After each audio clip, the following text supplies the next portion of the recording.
If somebody had told me back then that my marriage would end the way it did, I would have sworn it was a lie. Because me and this man, we had been through too much together. When I first met him, he was not the strong man people later came to see. He was in a wheelchair. He had been in an accident years before, and life really humbled him.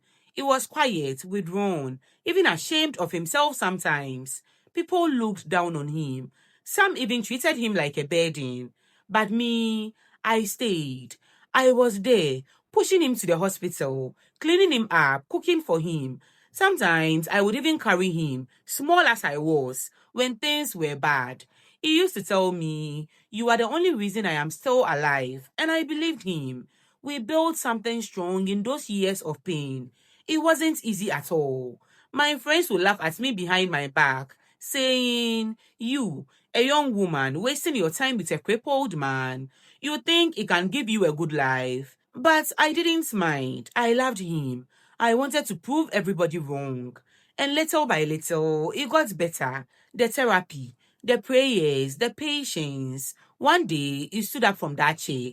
I can never forget that day. Tears just rolled down my face. I said to myself, this is the man I will marry. After everything, we will build our life together. So when he proposed, there was no hesitation. I married him, not for money, not for status, but because I had walked with him through the fire. I thought we were unshakable.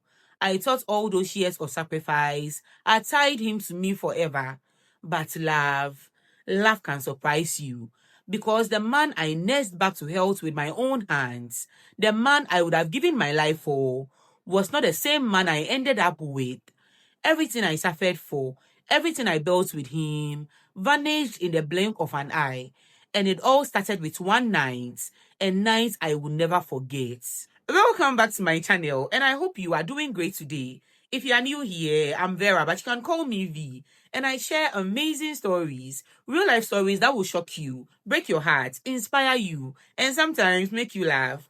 And so if it's something you love, please subscribe and like this video. And don't forget to turn on the notifications so that when I post, you'll be notified immediately. Today's shoutouts goes to Lucy Omote3099, Mamiche Sam, and Patience Eddie820. They were the first people to comment on my last video. Thank you so much for the support, babes. I love you. Without any further delay, let's continue the story.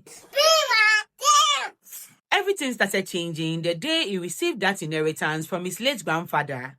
Before then, we were managing life, small money here and there, but we were okay. We would sit together, eat banku with pepper and fried fish, and laugh like we were eating in a 5-star hotel. We didn't have much, but at least we had peace. Then the news came. His grandfather, who had been a big man in his time, had passed and left him a large inheritance. Land, money, connections. Suddenly, my husband, the same man who once needed me to push him in a wheelchair, was now somebody. At first, I was happy for him. I thought, finally, God has answered our prayers. After all our suffering, this is our breakthrough. But money can show you who somebody really is. The man I married started slipping away. Little things changed first. He started dressing different, moving with new friends, people who had never looked at him twice when he was struggling. Suddenly, he was too busy for our small routines. He would come home late, sometimes drunk, sometimes smelling of perfume that wasn't mine. When I asked, he would snap. "You think I don't have responsibilities? You think I can just sit home every day?" The worst part, his whole personality shifted. The humility, the gratitude, gone. Now, he talked with pride, even arrogance. He started looking at me differently too, as if I didn't belong in his new life. But I held on. I kept telling myself it was a phase, that the money had just overwhelmed him, and soon he would calm down. I reminded myself of the man in the wheelchair, the one who used to cry in my arms, the one who said I was his everything. I held on to that memory, praying the man I knew would come back.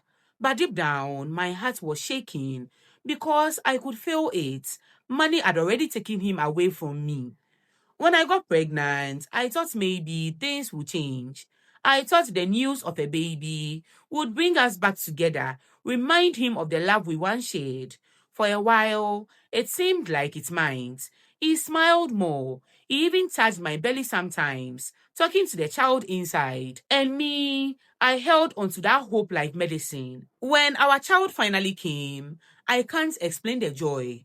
Holding that tiny body in my arms, I felt like God had given me a second chance at life. All the struggles, all the tears, it was worth it. But happiness didn't last. The sleepless nights started. The baby cried and cried. And I was always the one awake, nursing, rocking, singing. My husband was never around. Even when he was home, he acted like it wasn't his responsibility. You are the mother, aren't you? Handle it, he would say. One night, I was finished. My eyes were heavy. My body was weak. I turned to him and begged, please, just this one night, stay with the baby so I can sleep a little. I'm begging you. He looked at me for a while, then finally said, fine, sleep, I will handle it. Relief washed over me, and for the first time in weeks, I closed my eyes without worry. But when I woke up hours later, silence filled the room. Something felt wrong. I rushed out, heart pounding. The crib was in the living room. The baby was lying face down, still cold. My scream shook the whole house. I grabbed my child, shaking, crying, begging for a miracle. But it was too late. My baby was gone. And where was my husband? Not in the house. His phone was off. Hours later, he came strolling in, claiming he had gone out for business. But later, I found out the truth. That night, the night I begged him to stay and watch our child, he left me to meet her, Clara, the woman he was cheating with. That day, something in me died with my baby. After I buried my baby, I thought maybe, just maybe, it would hold me, comfort me, remind me I wasn't alone. That even though we had lost everything, we still had each other. But I was wrong. For 3 months after the funeral, the house was like a prison. I cried every day, but he never once sat with me, never asked if I was okay. In fact, he stayed away more and more. Nights he didn't come home. Days he didn't pick my calls. I would sit there in that empty house, staring at the crib that no longer held my baby, wondering if my marriage had died too. Then one evening, he came home, calm, too calm. He didn't even sit down properly before he dropped the words that shattered me. I am no longer in love with you. Just like that. No shame, no hesitation. I looked at him, waiting for him to laugh, to say it was a bad joke. But his face was stone. He meant it. And the worst part, he already had her waiting. The same woman he left me for on the night our baby died. The same woman whose perfume I had smelled on his shirt. I wanted to scream. I wanted to hit him. I wanted to ask him how he could look at me. The woman who pushed him around in a wheelchair, who bathed him, who stood by him when even his own family gave up, and said those words so casually, tossed me aside like old clothes. But nothing came, only tears. That night, I realized the man I once loved was gone. He wasn't mine anymore. He wasn't even himself anymore. He was his. And me, I was nothing. Just a broken woman with empty arms and an emptier heart. After he left me, I lost myself completely. My body was alive, but my spirit was gone. I couldn't eat. I couldn't sleep. I couldn't even pray. Anytime I closed my eyes, I saw my baby. Anytime I opened them, I saw him and Clara laughing in my mind. One day, I packed a small bag and went back to my hometown. I told everyone I just needed fresh air. But truthfully, I went there with only one mission: revenge. There is a river in my village people whisper about. They say if you want justice, if you want to destroy your enemies, you strip naked, speak their names, and the river will answer you. I had never believed such things before, but grief makes you desperate. My heart was heavy, my tears endless. I wanted him to feel what I was feeling. I wanted him to suffer. That night, I walked to the river bank. The water was calm, but it looked dark, like it was waiting for me. My hand shook as I started to remove my clothes. I told myself, this is the only way. If God won't fight for me, then the river will. But just as I was about to step inside, I heard a voice. Young lady, young lady. I froze. It was an old woman, bent with age, standing at the edge of the bush. Her eyes were sharp, but her voice, it was gentle. Don't do it. Don't let bitterness destroy you. Leave everything to God. He sees, He knows. Don't carry blood on your hands. Her words pierced me. I broke down right there, crying like a child. She didn't come closer. She didn't even ask me what I had planned. She just stood and repeated, leave it. Leave it to God. That night, I put my clothes back on and walked away. I didn't kiss him. I didn't touch that river. But I can't lie, the curse stayed in my chest, silent, burning, waiting. After the river incident, I told myself I was done. I will try to move on. I will try to leave. But moving on is not as easy as people make it sound. I will wake up in the morning, look around, and wonder, what am I even living for? My arms were empty, my house was empty, and the man I thought was mine forever was now for somebody else. The day I heard they had gotten married, I thought my chest would explode. This same woman I used to greet politely, the one he used to claim was just a friend, now she was wearing the ring that was once mine. And the worst part, he looked happy in the pictures, happier than I had seen him in years. Then, as if that wasn't enough, a few months later, I heard Clara was pregnant. The news broke me all over again. I remember sitting on the floor, crying until there were no tears left. I kept thinking, so it is me God decided to punish. I carried a child, I lost mine, but she gets to carry his baby in peace. My heart wanted revenge so badly. I wanted to run back to that river, strip off my clothes, and curse both of them until they felt my pain. But every time that thought came, I remembered the old woman's words, leave it to God. So I forced myself to swallow the bitterness.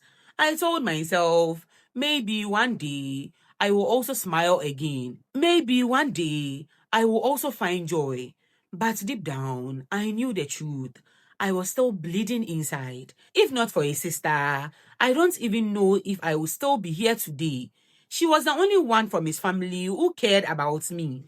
Even after everything, she would call to check on me. Sometimes she would come over with food or just sit with me in silence when I couldn't stop crying. She always told me, you don't deserve this. My brother is blind. One day, he would regret it.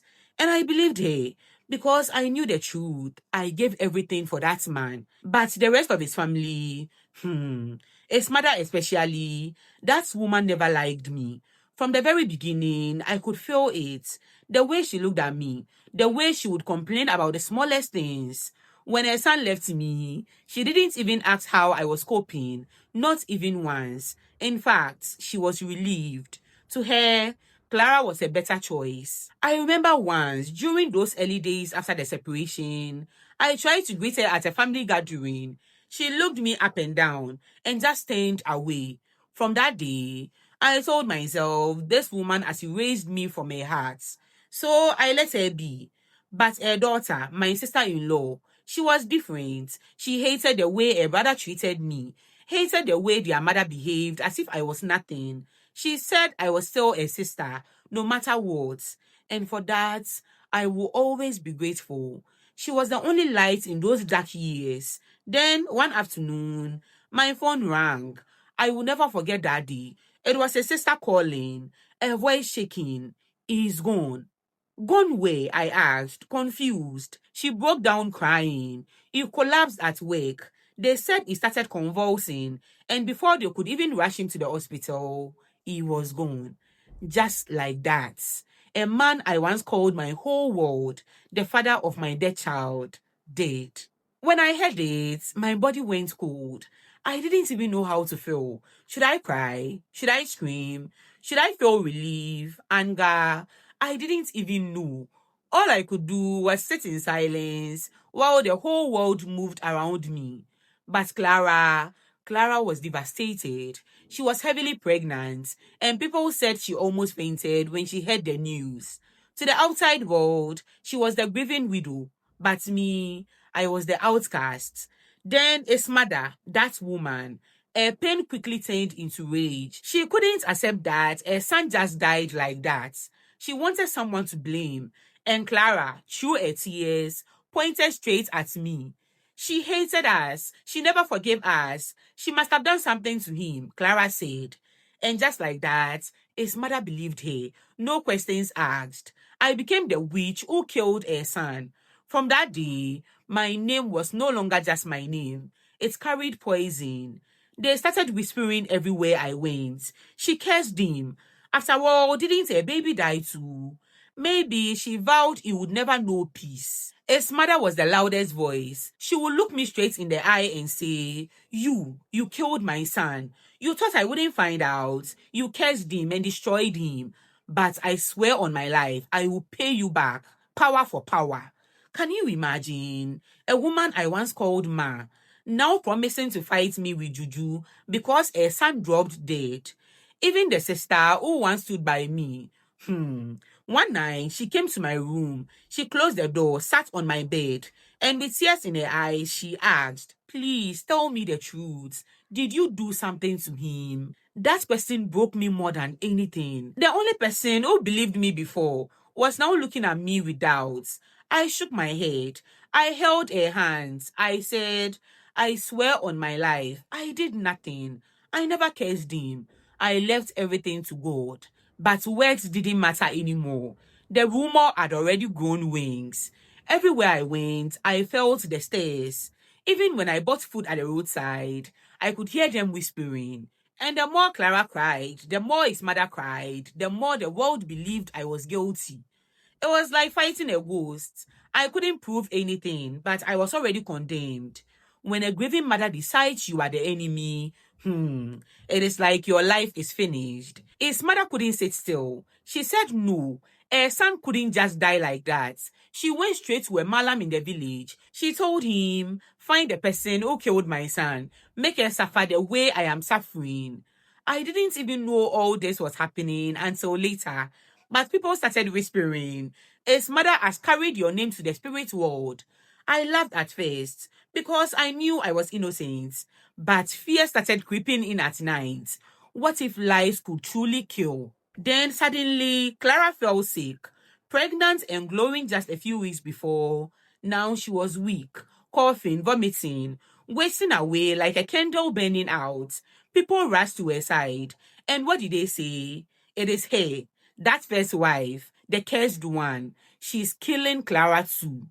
Do you know the pain of being innocent? But every coincidence points back at you. Everywhere I turned, they said it was me. Even his sister, the one who once believed in me, started looking at me with doubt in her eyes. And his mother, she came to my door one evening, stood right there and said, "I warned you.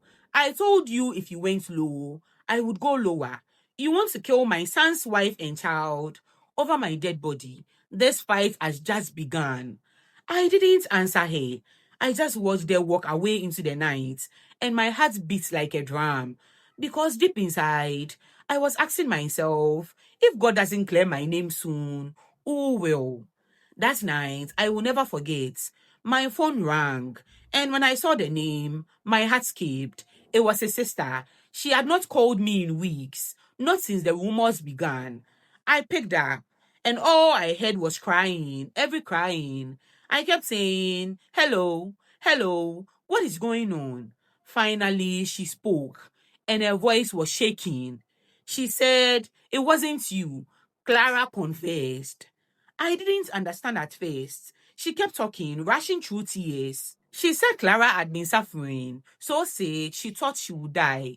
And in her fear, she opened her mouth and said the truth.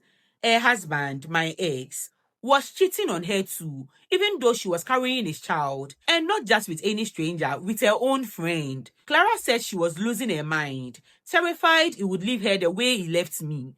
So she went to see a pastor for help. This pastor gave her oils and herbs, things she should use to cook for her husband, to bind his love back to her. She did it, thinking she was saving her marriage, but instead of love, she served him death. The doctors later said the ingredients were poisonous, or maybe he was allergic. Either way, he died from mates. And now, Clara herself was convinced the reason she had suddenly fallen sick was because of what his mother had done at the Malam's place. She said the curse was backfiring and she was paying for her sins. When I heard all this, I didn't even know how to feel. My legs were shaking. For so long, they called me the witch, the murderer, the case. And all along, the truth was sitting in Clara's own kitchen. It didn't take long. Just some days after the confession, Clara lost the baby. The child she had been carrying with so much pride. The child she thought sealed a place in the family. Gone. When I heard it, I just sat quietly. My chest was heavy. I didn't clap. I didn't laugh. I didn't even feel victorious. I just sat there. Because what can I say? I know how it feels to lose a baby. I know the pain that comes with staring at an empty crib. I wouldn't wish that feeling on my worst enemy. And yet, wasn't this the same woman who took my husband? The same woman who looked me in the face and blamed me for his death? The same woman who let his mother rain curses on my head, calling me witch, killer, evil. Now she was the one sick, empty, abandoned. The same family that once chased me away was now in shame. His mother, who swore she would fight me with power, had no words. The truth was out there. Their beloved son died not because of me, not because of curses, but because of the woman he chose over me. I couldn't even celebrate. I couldn't even say, God has fought for me. All I could think was, see how life things. See how everything you plant, you reap. And me, I hadn't lifted a single finger. I didn't curse. I didn't poison. I didn't fight. I only endured. And everything happened right in front of my eyes. You know, I sat down the other night and I asked myself, what kind of woman am I? Because when I heard Clara lost a baby, my heart squeezed. I know that pain too well. I know what it means to cry until no sound comes out. I know what it means to wake up and feel like half of you has been buried. I will never laugh at that, never. I don't hate a child. The baby was innocent. But still, another part of me, another part of me felt relief, even a little satisfaction. Like she tasted what I tasted. She destroyed me, and now she has been destroyed. She left me for dead, and now she's the one gasping for air. But that is where I am torn. Does that make me wicked? Does that make me heartless? Because I didn't plan it. I didn't pray for it. But I can't lie. I am happy she's suffering. There's a part of me that feels justified. So I am asking you, am I wrong for feeling this way? Should I let empathy win and forgive her her pain? Or is it okay that deep inside, I feel satisfied that life dealt her back what she gave me? Babe, I don't think you are wicked. You are human. Anyone who has been hurt deeply knows how it feels when the person who hurts you starts to feel your pain too. That doesn't make you evil. It makes you honest. But here is the thing, babe. What happened to Clara is between her and God. You already saw how life handled her without you lifting a finger. The way you are feeling is normal. You are not wicked. You are not evil. You are just wounded, and it will take time to heal. I'm wishing you all the best. Take care of yourself. If you have any advice for this sender, leave it down below. And I'll be you know that this is a judgment-free zone. We listen, we don't judge. So please be kind to her in the comment section. And if you've not subscribed yet, babe, come and join the family. Subscribe and like this video. And don't forget to turn on the notifications so that when I post, you'll be notified immediately. Thank you so much for watching. See you next time. Okay, I'm done. Bye.